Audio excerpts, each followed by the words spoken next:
Hello everyone, welcome back to another episode of One, Two. We're back to answer your questions, so we're going to jump straight to it. First question is from Josh C. What are the chances of Chelsea beating Barcelona? Hashtag 1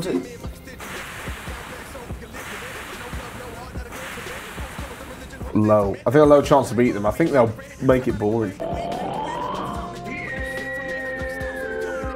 Yeah, I think it's the lowest chance they've had for a while. Like, obviously, we've seen some classic Chelsea-Barcelona games, but this isn't a classic Chelsea team, and it is still a pretty decent Barcelona team, if not going close to classic. That's underrated. So it's a situation where they're just outnumbered, outgunned, outmatched. Doesn't mean they can't win, luckily, but the odds are highly against them. Even the Chelsea team that won the Champions League wasn't a classic Chelsea team, really. True, He just Drogba put him on his back and he dragged him across the finish line.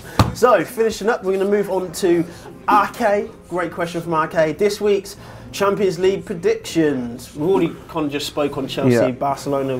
What score would you give it? Score 2-1 Barca. I'm going to go 3-0 Barca. Sevilla, Man United.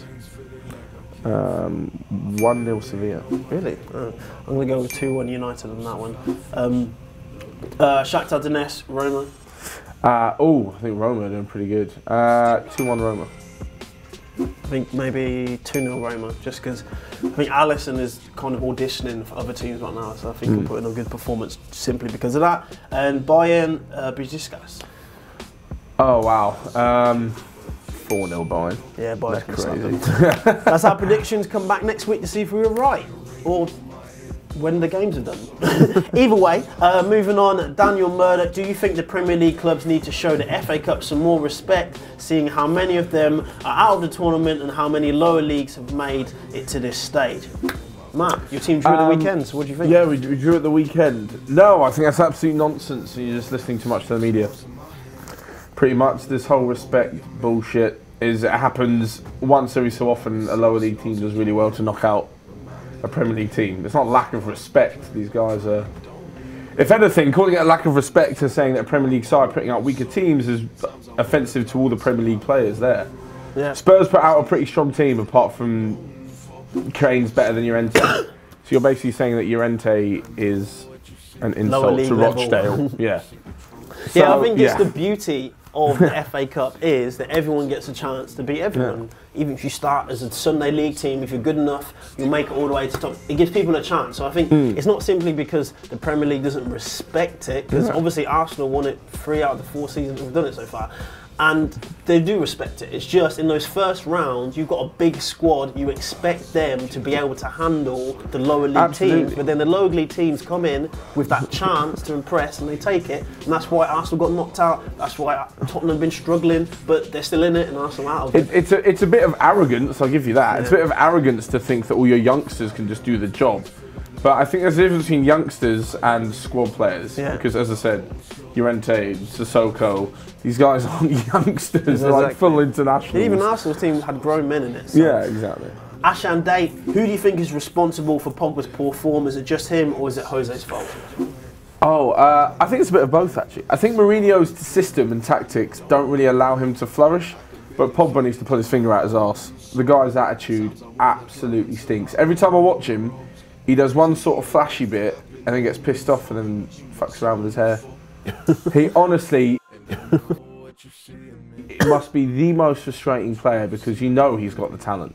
I think that's a little bit harsh from that. I think a situation where Pogba is Pogba's being asked to do a job that he doesn't really like, which is fair enough. Obviously, he's paid a lot of money, he should be able to do it. Keane said that he should be able to play in a 3 and a 2-man midfield, which is Keane knows way better than I do. But the situation is, Pogba's still a human, so he'll keep trying as much as he can, but if he's playing out of position, it's not what he's done his whole life, it's not what he likes. Eventually you will see flashes of emotion, whether that's attitude, whether it's anger.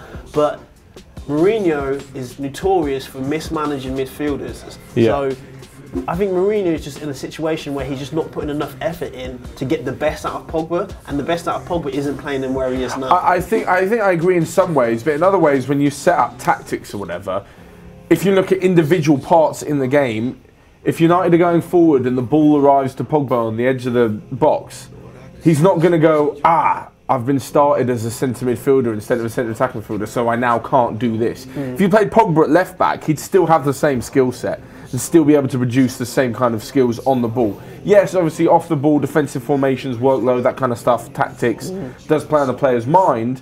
But we're talking about slight nuances in the centre of midfield, where whether he's 10 yards further back or 10 yards further forward, he's still Paul Pogba. Still has great talent and needs to show it. I think it's a situation where Mourinho is the kind of manager, same way with Guardiola, where he's saying to a player, you need to be here and here. If I see you out of here, then I'm going to give you a bollocking. For example, Henry, he was supposed to be on the left, and he said the game was going badly. He cut inside. He scored before half-time, and when half-time came, Guardiola took him off the pitch and he said, look, I told you to stay somewhere. It doesn't matter if you scored. This is where you're supposed to be. And I think Mourinho's that kind of manager that's like, look, this is my system. I don't care who's in it. This is my system. You either play it or I'll put you on the bench. Well, I think it's poor management from Mourinho to not realise that he has such an asset and to just be stubborn as hell. It's happened before, hasn't it? Like, at least. Why do you come to me? Why do I deserve this generosity?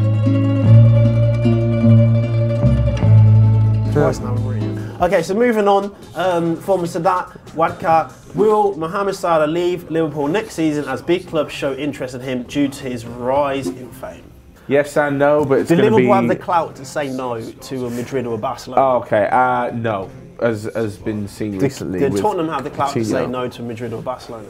No, probably not. Not for over 150 million. So. Who is the favourite to win the Europa League this season, and are there many world-class teams in the Europa League? Who's the favourite to win it? I mean, it has to be... I think it's Arsenal or it's AC Milan. I'd say Atletico Madrid. From Joe, #12, who will be the future managers from this generation of footballers after they retire? Ooh, not Ryan Giggs or David Unsworth. I'm just going to put that in there. Everyone always looks, I always think, future manager. I think company will. You look for intelligent kind of players who play sort of well thought out play. You know, who are kind of more tactical and very aware, not the ones who play off instinct and who just go and feel it and do it because they don't really know what they're doing so much. So company for sure. If we're talking intelligence, it would be Mata.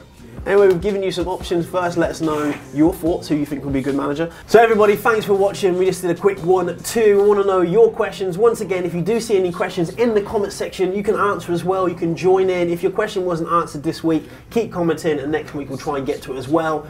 Our question of the day is, who will score the most? Will it be Harry Kane, Mo Salah, or Sergio Aguero? You can see my answer already, so just go to our video section. You can check that out. But we'd love to know your thoughts as well. So see you soon. Peace.